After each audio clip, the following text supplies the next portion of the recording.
точки и 57 са французите Изабел Дюлебел, Оливър Шонфелдер, а на трета и четвърта позиция две италиански двойки.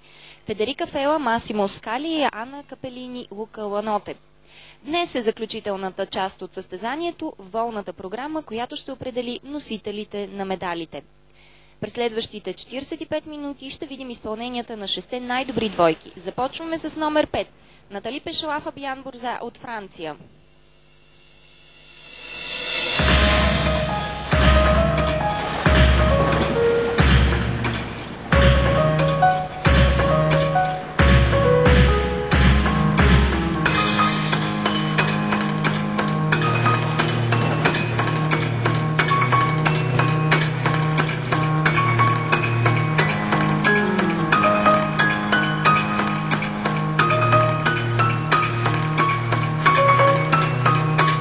Леко разминаване в синхрона на туизлите накрая.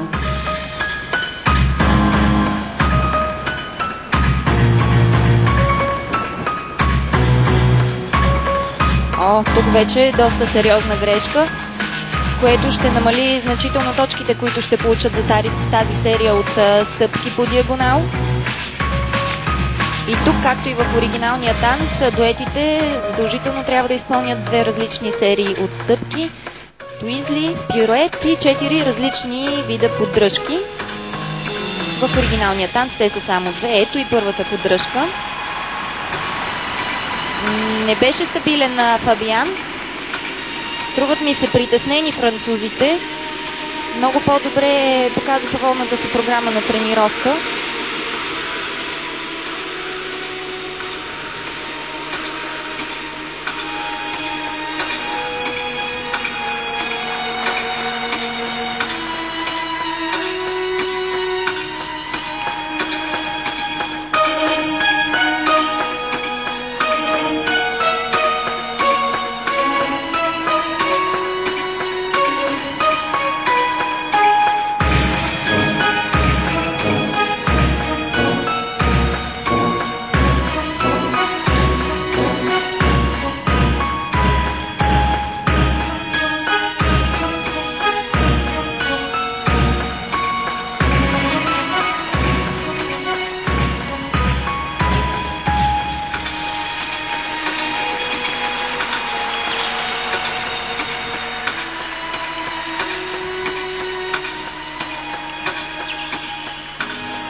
Това вече е много сериозна грешка.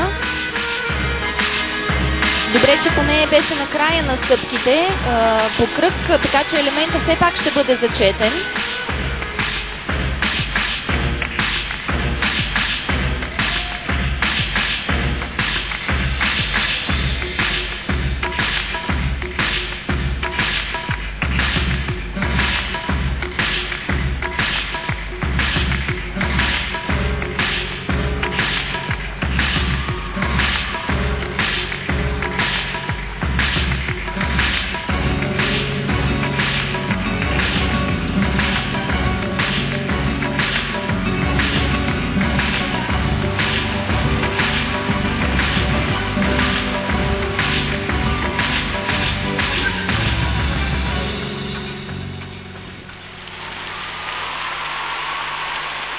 Няма да получат много високи оценки Натали Пешоа и Фабиан Бурза. Две сериозни грешки. Още няколко по-малки.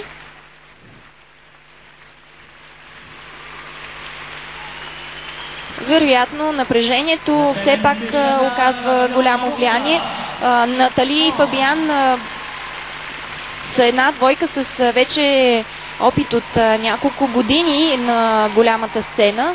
Но ето, че въпреки това, особено на състезания в началото на сезона, се получават и такива изненадващи неща, специално за мен, защото очаквах наистина по-хубаво представяне от Пешела и Борза. Все пак обаче трябва да похваля съчетанието им. Музиката на волната им програма е специално аранжирана за тях.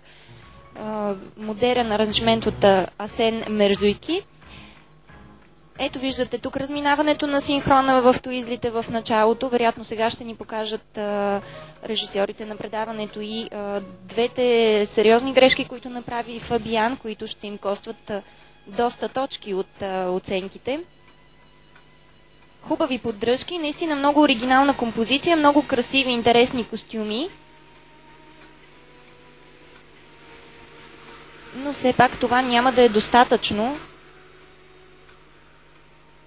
за получаването на необходимите точки.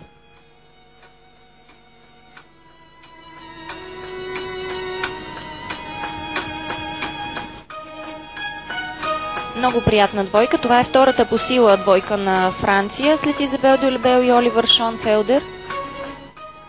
Значително по-млади са Натали и Фабиан, така че в бъдеще вероятно ще бъдат и двойка номер 1 на Франция. Имат още обаче какво да учат, най-вече в стабилност. Хубави елементи, стига и да бъдат изпълнени качествено по време на състезание.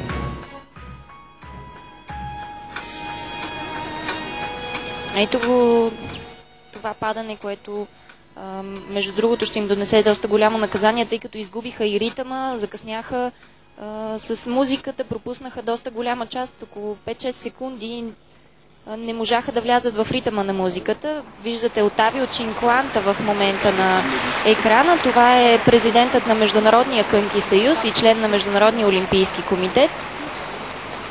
Една личност с доста сериозно влияние в световния спорт.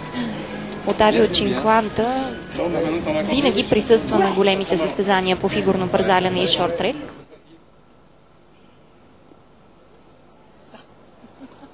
И за пореден път виждаме Гуендал Пиезера, след като снощи режисьора на предаването от Франция ни го показа поне 5-6 пъти. Олимпийският шампион от 2002 година при танцовите двойки. Тази вечер с него е и партньорката му Марина Анисина.